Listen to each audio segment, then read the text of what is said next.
Hi, hello! Isang magandang umaga, tanghali, hapon, gabi sa inyong lahat. Anong oras man ninyo napapanood ang video ito. Tayo po muli ay tutunghay ng ating pagbasa para naman sa araw po ng Miyerkules, taong 2024 sa buwan ng Hunyo 5. Hahanguin natin sa ating mabuting balita sa Ebanghelyo ni San Marcos, Kabanatang 12, mga talatang 18 hanggang 27. Noong panahong iyon, may ilang Saduceo na lumapit kay Jesus. Ang Saduceo ay naninindigan na hindi muling bubuhayin ang mga patay. Guruan nila, naglagda po si Moises ng ganitong batas para sa amin. Kung mamatay ang isang lalaki at maiwang walang anak ang kanyang asawa, ang kapatid na lalaki dapat pakasal sa balo upang magkaanak sila para sa panganay. May 7 magkakapatid na lalaki, nag-asawa ang panganay at namatay na walang anak. Napakasal sa balo ang pangalawa at namatay na wala ring anak. Ngayon, sino po sa 7 ang kikilalanin niyang asawa sa muling pagkabuhay, yamang napangasawa niya silang lahat? Sumagot si Jesus, maling-mali kayo. Alam ninyo kung bakit? Hindi ninyo nababatid ang mga kasulatan ni ang kapangyarihan ng Diyos, sapagkat sa muling pagkabuhay, ang mga tao'y hindi na mag-aasawa. Sila'y magiging tulad ng mga anghel sa langit. Ngunit ang Diyos ay hindi Diyos ng mga patay, kundi ng mga buhay. Maling-mali kayo. Pagpalain ng Diyos ang pagkabasa ng kanyang mabuting balita. Ang refleksyon or pagsasadiwa ay hahanguin po natin sa Aklat ng Simbahay 2024. Ang Diyos ay hindi Diyos ng mga patay, kundi ng mga buhay. Ito'y mga katagang sinabi ni Jesus sa mga Saduceo na hindi naniniwala na mayroon pong muling pagkabuhay pagkatapos na ang tao ay mamatay.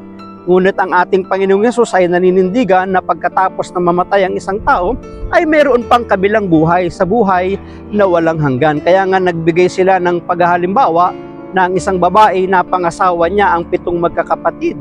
Sa pagkabuhay na maguli, sino ba ang kikilalanin ng babae?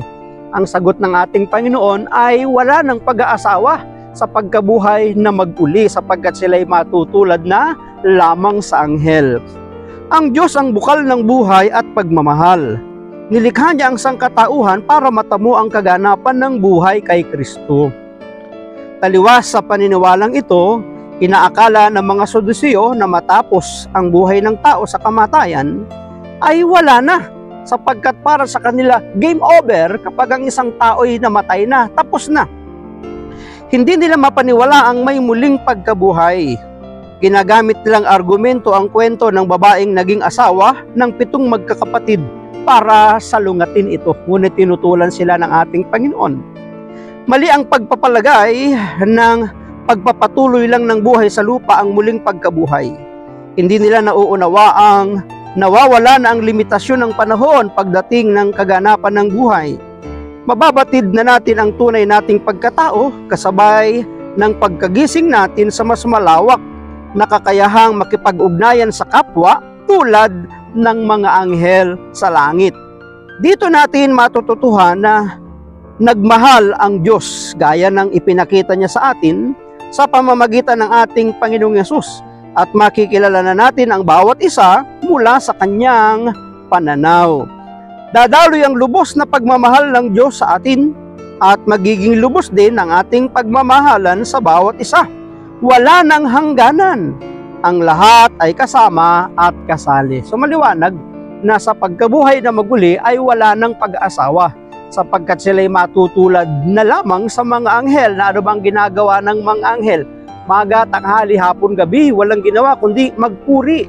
Mawawala na yung damdaming pangpisikal, kundi ang damdamin na mararanasan na lamang ng mga taong binuhay na maguli ay ang kasabikang palaging magpuri, sumamba sa Diyos na may likha, sapagkat siya'y palaging tatawaging banal, banal at banal. Kaya magmahal na tayo, hindi batay sa emosyon, kundi sa desisyong nag-uugat ito sa pagmamahal ng ating Diyos tulad ng kanyang pagmamahal sa atin. Maraming salamat at pagpalain po tayo ng ating Panginoon. Ang akin lamang palaging sambit, I love you with the love of the Lord. Bye-bye and bye-bye.